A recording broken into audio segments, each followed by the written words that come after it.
ശബരിമലയിലെ സ്വർണ്ണപ്പാളിയുടെ തൂക്കം കുറഞ്ഞതും ആഗോള അയ്യപ്പ സംഗമവും ഇന്ന് പ്രതിപക്ഷം സഭയിൽ ഉന്നയിക്കുമെന്നാണ് അറിയുന്നത്. 15ാം കേരള നിയമസഭയുടെ 14ാം സമ്മേളനം ഇന്ന് താൽക്കാലികമായി പിരിയും. ഇന്ന് ഉച്ചയ്ക്ക് സഭ പിരിയും. ഈ മാസം 29-ന് വീണ്ടും ചേരുകയും ചെയ്യും. സലീം മാലിക്ക വിശദാംശങ്ങളുമായി തിരുവനന്തപുരത്ത് നിന്ന് ചേരുകയാണ്. Good morning Saleem. ഇന്ന് നിയമസഭ കലുഷിതമാകുമോ?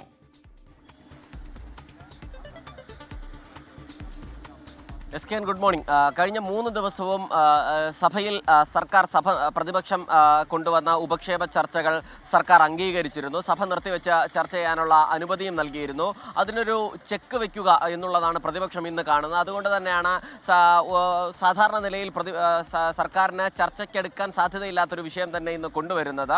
ഇന്ന് സഭ നിർത്തിവെച്ച് ചർച്ച ചെയ്യാനായി പ്രതിപക്ഷം മുന്നോട്ട് വയ്ക്കുന്ന വിഷയം ശബരിമലയിലെ സ്വർണ്ണപ്പാളിയുടെ അളവ് കുറഞ്ഞതും ഒപ്പം തന്നെ അയ്യപ്പ സംഗമവുമായി ബന്ധപ്പെട്ട വിവാദങ്ങളാണ്. അത് ഏതെങ്കിലും നിലയിൽ സഭയിൽ ചർച്ചയ്ക്കെടുക്കുമോ എന്നുള്ള കാര്യത്തിൽ വ്യക്തതയില്ല. കാരണം നേരത്തെ കഴിഞ്ഞ 3 ദിവസങ്ങളിലും കൊണ്ടുവന്ന വിഷയങ്ങൾ പോലെയല്ല. അത് ഓരോന്നും ഒരു ദിവസം പോലീസ് അതിക്രമവും മറ്റൊന്ന് ആശുപത്രിയിലെ പ്രശ്നങ്ങളും ഇന്നലെ വിലക്കയറ്റവുമായിരുന്നു. ഇക്കാര്യങ്ങളൊക്കെ സർക്കാരിനെ പ്രതിരോധിക്കാൻ കഴിയുന്നത് മുൻ സർക്കാരുകളുടെ കൂടി ഇടപെടൽ ചൂണ്ടിക്കാണിച്ചുകൊണ്ട് പ്രതിരോധിക്കാൻ കഴിഞ്ഞിരുന്നു. പ്രതിപക്ഷത്തെയും ഒരുപോലെ പ്രതിരോധത്തിലാക്കാൻ സർക്കാരിന് കഴിയുന്ന സാഹചര്യമുണ്ടായിരുന്നു. പക്ഷേ ഇന്നത്തെ വിഷയത്തിൽ അങ്ങനെ ഏതെങ്കിലും നിലപാട് സ്വീകരിക്കാൻ സർക്കാരിന് കഴിയില്ല. അതുകൊണ്ട് ഏത് നിലയിലാകും സർക്കാർ ഈ വിഷയത്തിൽ ഒരു പ്രതിരോധം തീർക്കുക എന്നുള്ളതാണ് നോക്കിക്കാണുന്നത്. അതുകൊണ്ട് തന്നെ ഇന്നൊരു പക്ഷേ ഈ സഭ നിർത്തിവെച്ച് ചർച്ച ചെയ്യാനുള്ള ഉപക്ഷേപം പരിഗണിക്കാനിടയില്ല. അങ്ങനെയാണെങ്കിൽ പ്രതിപക്ഷം സഭ ബഹിഷ്കരിച്ചിറങ്ങുന്ന സാഹചര്യം ഉണ്ടാകും. അതല്ല, ഈ വിഷയവും ചർച്ച ചെയ്യുകയാണെങ്കിൽ ഒരു അസാധാരണമായ നിയമസഭാ സമ്മേളനത്തിന് തന്നെയാകും നമ്മൾ സാക്ഷ്യം വഹിക്കാൻ പോകുന്നത്. കാരണം കഴിഞ്ഞ 3 ദിവസങ്ങളിലെ 3 ചർച്ചകളും ചർച്ച ചെയ്യാമെന്നൊരു നിലപാടായിരുന്നു സർക്കാരിനുണ്ടായിരുന്നത്. ഇതിനോടകം തന്നെ 16 അടിയന്തര പ്രമേയ ചർച്ചകൾ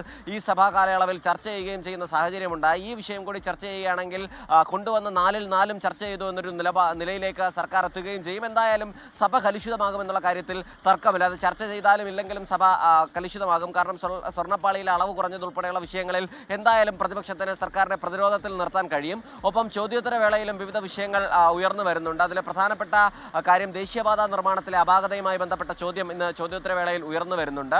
ഒപ്പം തന്നെ സ്ത്രീ പുരുഷ വേതനം സംബന്ധിച്ചതിലെ അപാകതകൾ നിലനിൽക്കുന്നു. അത് പരിഹരിക്കാൻ സർക്കാർ സ്വീകരിച്ച നടപടി എന്ത് എന്നുള്ള ചോദ്യം ഇന്നത്തെ ചോദ്യോത്തര വേളയിൽ സർക്കാരിന്റെ മുൻപിലേക്ക് പ്രതിപക്ഷം ഉയർത്തുന്നുണ്ട്. ഇന്നലെ തിരുവനന്തപുരത്ത് മണിക്കൂറുകളോളം നീണ്ടുനിന്ന KSU മാർച്ചും അതിനെ ചൊല്ലിയുണ്ടായ സംഘർഷവും ഇന്ന് സഭയുടെ ശ്രദ്ധയിലേക്ക് കൊണ്ടുവരാനും തീരുമാനിച്ചിട്ടുണ്ട്. ഒപ്പം സ്വകാര്യ ബില്ലുകളാണ് ഇന്ന് സഭയിൽ പരിഗണിക്കുക. വെള്ളിയാഴ്ച ആയതിനാലാണ് സ്വകാര്യ ബില്ലുകൾ ചർച്ചയ്ക്കെടുക്കുക. അതിനുശേഷം ഉച്ചയോടുകൂടി ഇന്ന് സഭ പിരിയും.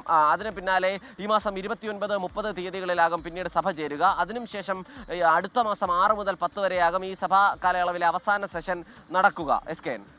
ലോകത്തെവിടെയായാലും ഏത് സമയത്തും 24 വാർത്തകളും ഓഗ്മെന്റഡ് റിയാലിറ്റി പാക്കേജുകളും എക്സ്പ്ലെയിനറുകളും വിശദമായി കാണാൻ ഞങ്ങളുടെ YouTube ചാനൽ നിങ്ങൾക്ക് സബ്സ്ക്രൈബ് ചെയ്യാം.